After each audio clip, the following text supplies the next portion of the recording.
سلامونه او وخت مو په خیر. پام مو راوړم د کندوز راډیو د دې ساعت مهمو وروستي خبرونو ته. نن یکشنبه د مرغوم یومه نیټه ده چې د 2015 کال د دسمبر له 28 نیټې سره سمون لري. روانه خبري غړي درته زه عبدالجلیل احساس وړاندې کوم. خو په پیل کې هم د څو مهمو خبرونو سره ټکي. د کندوز د چاردرې ولسوالۍ برېښنا د 100,000 ولټه شبکې سره نښلول کیږي. د احصایې او معلوماتو اداره وایي تېره میاشتې نږدې د 2500 بهرنیو وګړو تګ او راتګ ثبت کړی دی. د ټاپ پروژې پرمختګ د افغانستان او ترکمنستان خبرې روانې دي. او جاپان د زیانمنو افغانانو د ملاتړ لپاره $3 میلیونه مرسته کوي. اوس هم بشپړ خبرونه. د کندوز د چاردرې ولسوالۍ برېښنا د 100,000 ولټه شبکې سره نښلول کیږي. د کندوز برېښنا ریاست مسؤلان وایي چې ډېر ژر به د کندوز ولایت د چاردرې ولسوالۍ برېښنا د 100,000 ولټه شبکې سره ونښلول شي. د برېښنا ریاست په وینا د چاردرې ولسوالۍ د برېښنا رسونې اړوند تجهیزات د لیک په حال کې دي او په نږدې راتلونکي کې به د دې ولسوالۍ د برېښنا رسونې د پروژې عملي چارې پیل شي. په دې پروژې کې به ترانسفارمرونه، ځینې پوښ لرونکي لاینونه، سلیټرونه، بکسونه او نور اړین تجهیزات په بشپړه توګه نوي شي.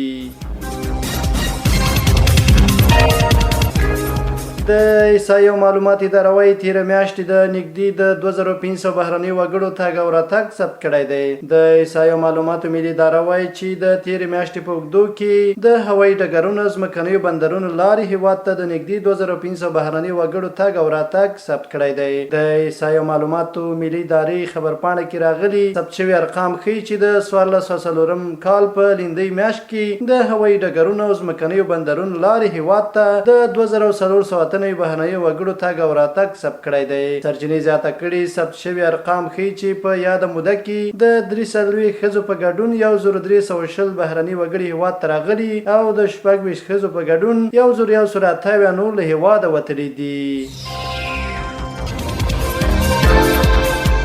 د ټاپ پروژې پرمختګ د افغانستان او ترکمنستان خبرې روانې دي.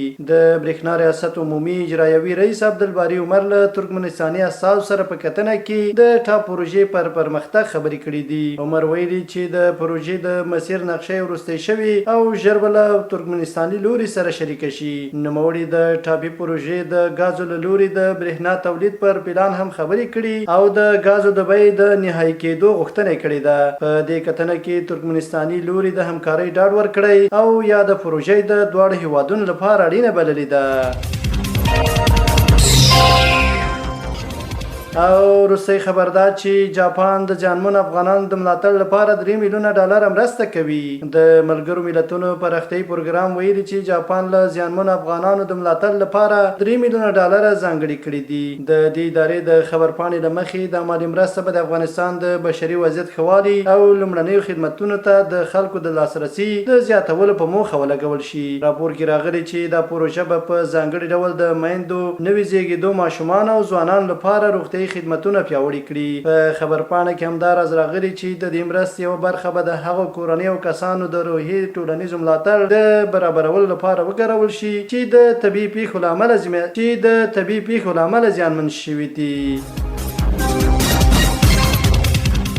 دا د دې مهال مهم او وروستي خبرونه. تر بیا ښه وختونه. لوی الله مل شه.